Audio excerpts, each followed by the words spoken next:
Writing Young Kingdom, I wanted to tell a story of the 1990s. I grew up around that time period, and in Miami, you know, you heard about a lot of these crazy stories and fighters and the violence and the drugs. And so I kind of wanted to tap into something like that. And I think that being able to tell a story that has action, has drama, Tell him I want to fight him.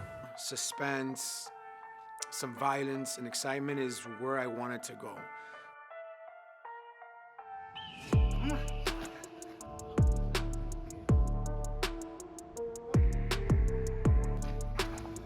¡Levántate!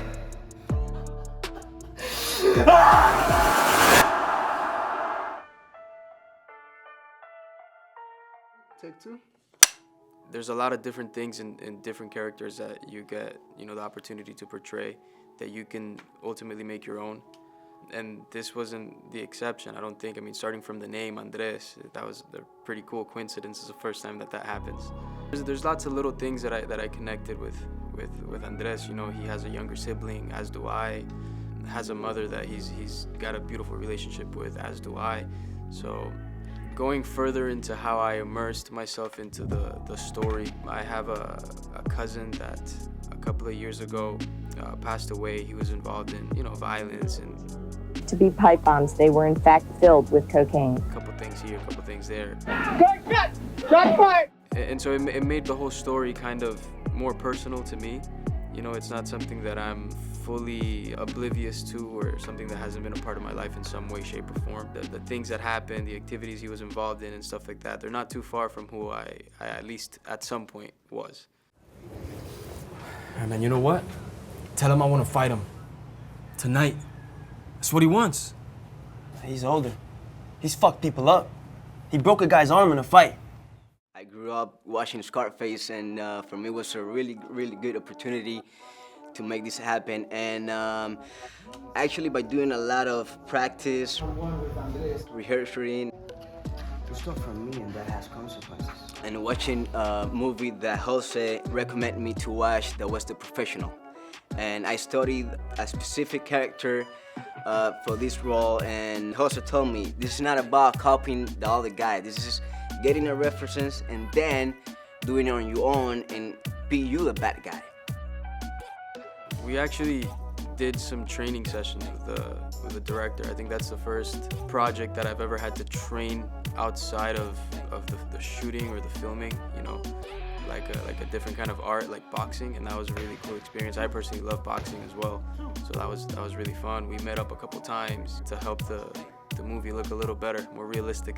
I was doing a lot of exercise. I was working out like a maniac and eating a lot, and I was, you know, trying to have a decent diet and changing my routine on the gym so I can build the muscle I can.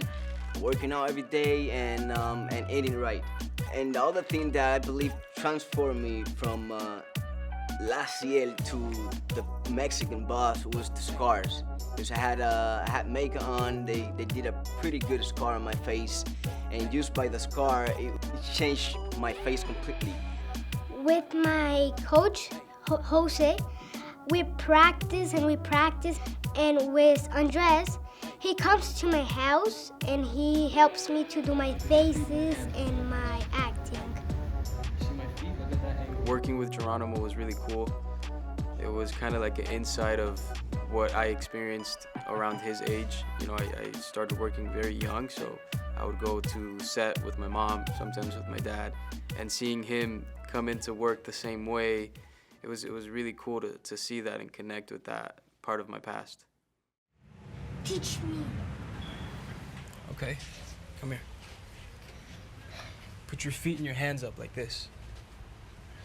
Look at my feet. See that angle? Now look at my hands. They cover my face, right? That way if someone punches me, I duck and slit. And then you punch. Hard.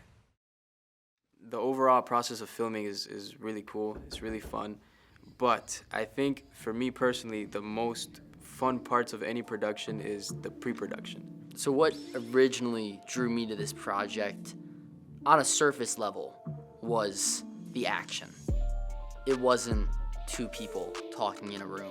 But the more that I read the script and the more that I interacted with Jose and we talked about what this could potentially be, it was the authenticity that really came to the script that I thought really drew me to it and cemented my desire to be a part of it.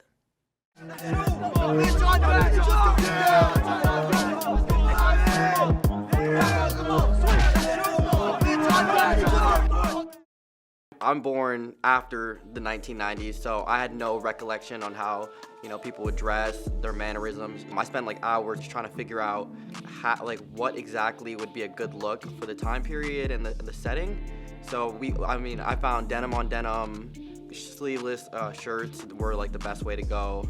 So like when I envision something on an actor and I actually see it on them come time to shoot on the set day, it's kind of like a very hard puzzle. You see something on someone and you don't really like how it looked, but you loved how it looked on someone else. When you first see it, that's just not how you envisioned it, but as time progresses, it's like that's the perfect spot.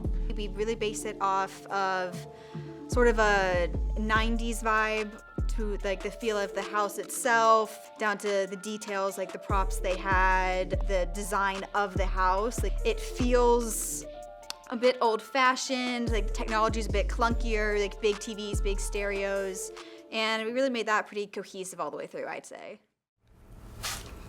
Because I'm scared as hell. But that doesn't matter. Why? Well, I guess it doesn't matter what you think up here. What really matters is what you do with this, with your heart.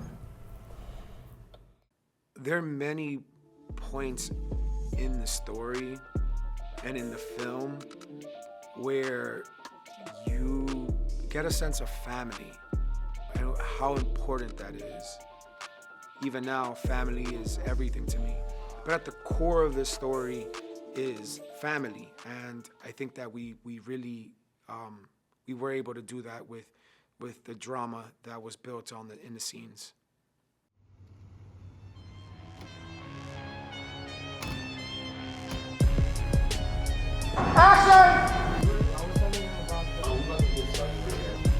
Go in the house.